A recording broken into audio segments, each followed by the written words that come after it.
we'll go, I value having both kneecaps like intact, but that was pretty sketchy. We are here at beautiful Circa Resort and Casino in Las Vegas, Nevada. We're asking pro sports bettors, what's the sketchiest situation you've ever been in because of betting? Let's hear their answers. Sketchiest situation I've ever been in because of betting? As far as sketchy situations, I would just say that A few years ago, I was in Chicago and I needed to place a bet in Michigan. And so I took the train to cross the border at like 2 a.m. And I got off in this random town and realized that the internet on the iPad that I was using to place bets didn't work. So I needed Wi-Fi. But it was 2 a.m. Nothing was open. So I was literally walking around this random town in Michigan trying to find someone's house Wi-Fi that I could steal. Finally found one, and it kept breaking in and out, and I had to climb a tree to get onto their Wi-Fi. Still only had one bar, but it stayed. Placed some bets, Ubered back, and yeah, by far the sketchiest thing I've done. How'd the bets do? They all lost. That was even better. I was like, why? I just wish I hadn't even gone. It was horrible. In Alabama, we deal with PPHs a lot, and once I had to get called in to the USPS, they wouldn't deliver the package. They left me some note, and it was because they I guess got detected, and a bookie had sent me cash in a box, and they did not hide it well enough. So I had to confirm what the cash was for from the USPS guy, which was quite awkward. I was not selling drugs. Instead, it was sports betting, but both of those probably looked frowned upon. So cash in a box to USPS, not the best. I haven't been in any sketchy situations. It's like you're asking the most revealing question about my personality, which is like I avoid any sketchiness. So I don't have a good answer, but now my risk tolerance is basically zero.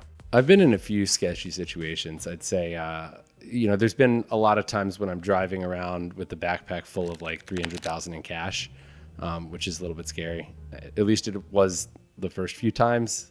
It's kind of amazing how quickly it becomes normal. Definitely back in the day, I used to bet action points a lot. Points bets, people know them as. And I used to go out, get wasted, and then I would fire in multiple $100 action points with no caps on them. And I would wake up in the morning on Mondays and not know the bookie or I'd talk to the agent and he'd say you lost 25, and I didn't know if it was 2,500 or 25,000, and I probably had a net worth of $1,000. And one of those weeks it was 25,000. So with no income coming in. So there it is. But I would say the actual like sketchiest for me was this is like 14 years ago. We were working with an agent, this guy who actually is still in the space, and like I'm not going to name him for obvious reasons after you hear the story, but he owed us like $400,000, and he came to a meeting. He came to a lunch meeting, and brought a mob enforcer who basically said, this guy's not going to pay. And so we said, okay, we'll go, I value having both kneecaps like intact, but that was pretty sketchy. These bettors are sharing a lot of shady stories, but our sponsor on the channel, Kalshi, is anything but shady. They're a regulated exchange dedicated to trading on the outcome of future events. That could be anything from sports to politics and anything else you may think of. So many unique markets are available, and a lot of these markets have very good liquidity. If you're serious about betting, then do yourself a favor and check them out with the link that is in the description below. And you'd be doing us a favor as well by supporting the show. Getting stiffed by PPH and trying to get the money out. It's a difficult situation because, he knows that you're a sharp bettor. I know that he's scumming me and scamming me. So just trying to get, it was about $20,000, trying to get that out. How can you pretend that you're not as smart or do that?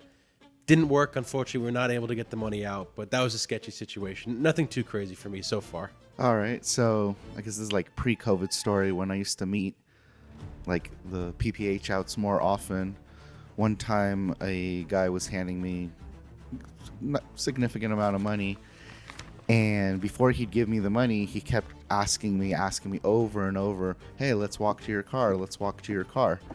And I was like, all right. This was in like the city of Westwood. So like tons of people. I was like, oh, you know, nothing terrible is going to happen. But it's crazy. My hunch was he was realizing how much he was trying to hand me. And I think he wanted to see what car I drive to see if like the relationship makes sense. So we walk back to the car. And it's a public street. Everything was fine. He looks at me, hands me the envelope, and says, this is going to be the last time we see each other. And that moment actually taught me like that you kind of had to sometimes have some kind of like flashy nonsense to sort of convince other people in the industry that things make sense, because there's no way he was going to continue a relationship. I had like a cheap car at the time, and he's like, none of this makes sense. But I remember originally thinking like, ooh, this maybe this industry's kind of, you know, maybe not for me. This is kind of scary actually. But things worked out in the end. It was nothing. Keep in mind, I've been doing casino AP before I did sports betting AP, and as sketchy as some people in sports betting are, there are some sketchy casinos out there. And so I think the sketchiest one that sticks out in my mind is seeing 12 security officers all line up, pointing at me, and then looking at each other as to who has to give the direction to go tackle this guy, and trying to run out of the casino before they could get to me. That's probably more sketchy on my part, but it was not fun. Like carrying large amount of cash at a kiosk, going to it, like maybe not the nicest casino. There was a Boyd casino late at night, and having, you know, $6,000 cash on you, and just being feared that you're going to get mugged or whatever at the, you know, this random parking garage would probably be number one. Nothing like, you know, just having to do that several times. I can't think of anything other than that.